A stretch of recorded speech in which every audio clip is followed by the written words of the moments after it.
You laugh the loudest when someone makes a joke at your expense.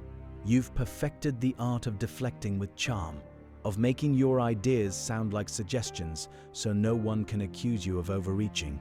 At family dinners, you still feel yourself shrinking into the role funny, easygoing, the one who doesn't need to be taken seriously because you never were. Your siblings talk over you. Your parents smile indulgently when you speak, the same smile they gave you when you were 7 and trying to explain something important. You've learned to preemptively diminish yourself before anyone else can do it for you. And the exhausting part isn't the dismissal anymore, it's that you've internalized it so deeply you don't even know when you're doing it to yourself. You carry a label you never asked for. I'm not serious enough. I'm the lightweight. I'll always be the baby. But what if the skill you built to survive being dismissed is the exact reason you can read a room better than anyone else, and what you think is a weakness is actually the foundation of your greatest power?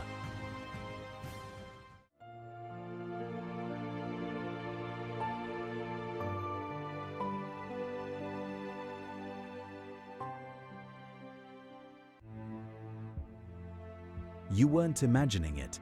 You were underestimated, not because you were less, but because you were last. When you're the youngest, you enter a family system that's already established. The roles are cast, the hierarchy is set, and you're the encore. Adorable, sure, but not the main event. Alfred Adler, the psychologist who pioneered birth order theory, called this position the most paradoxical, indulged and dismissed in the same breath. You were doted on and never quite taken seriously. And here's what no one tells you. That combination didn't break you. It trained you. Imagine a plant growing in the shade of taller trees. It doesn't grow straight up. It bends, reaches, finds the light in ways the tall trees never had to learn. That's what you did. You couldn't compete on height, so you learned to grow sideways. You developed skills the others didn't need. Psychologists call this adaptive persuasion, the ability to influence without authority because you never had authority to begin with. You learned to read faces, to sense when the room was turning, to diffuse tension with humor before it escalated. Not because you were naturally gifted, but because you had to. When no one hands you power, you learn to borrow it, to build it from attention and warmth and perfect timing. Your older siblings could demand. You had to charm. And charm, real charm, isn't manipulation. It's survival-level emotional intelligence. You weren't weak. You were learning a completely different game.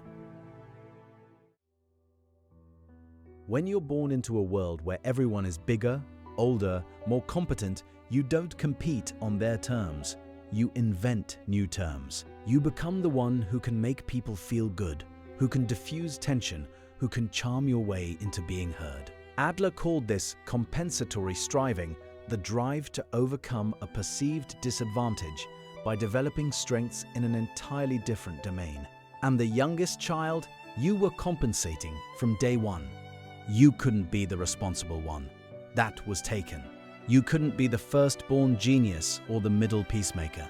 So you became the strategist, the one who knew how to make an alliance, how to get someone on your side, how to turn a no into a maybe and a maybe into a yes. This is why so many youngest children become exceptional in people-centered fields: sales, leadership, negotiation, creative collaboration. Not because you're naturally extroverted, because you spent your entire childhood learning to work a room where no one had to listen to you. Let me tell you about Daniel. He's 34 now, a product manager at a software company, youngest of 4. Growing up, he was always the baby. His ideas were cute, his opinions were never the ones that settled a family debate. In his 20s, he tried to prove himself by working harder than everyone else. He burned out twice. Then, at 32, something shifted. He stopped trying to be the smartest person in the room and started being the person who could get the smartest people to agree.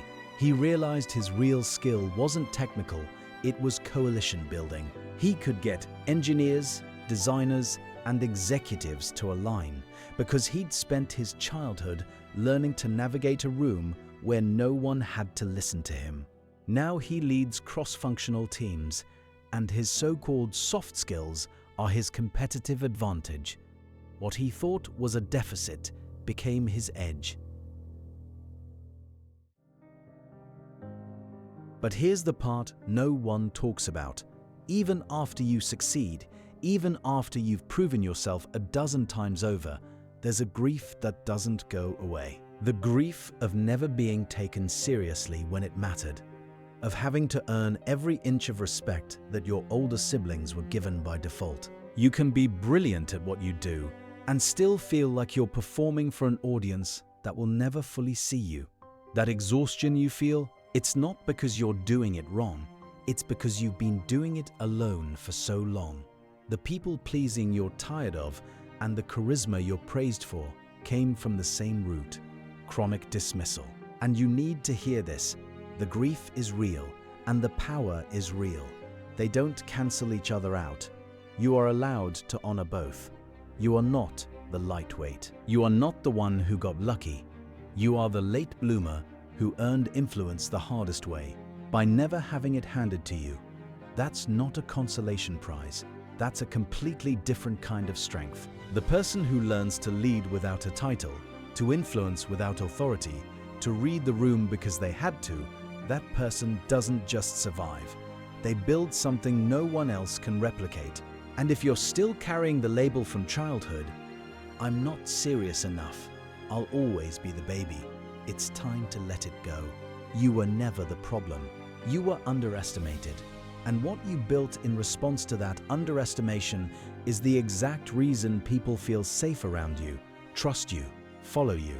You didn't bloom early, you bloomed deep.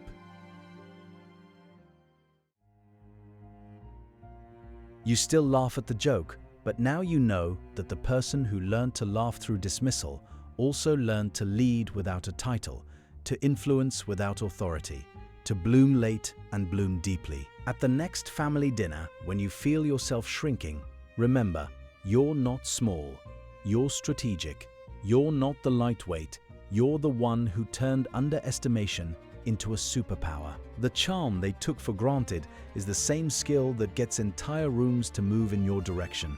The adaptability they dismissed as people-pleasing is the reason you can navigate complexity others can't even see. You weren't behind.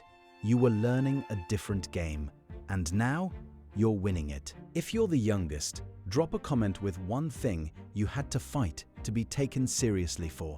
Let's stop calling it people-pleasing and start calling it what it is: hard-won influence. You've earned every bit of the respect you have, and the world is finally catching up.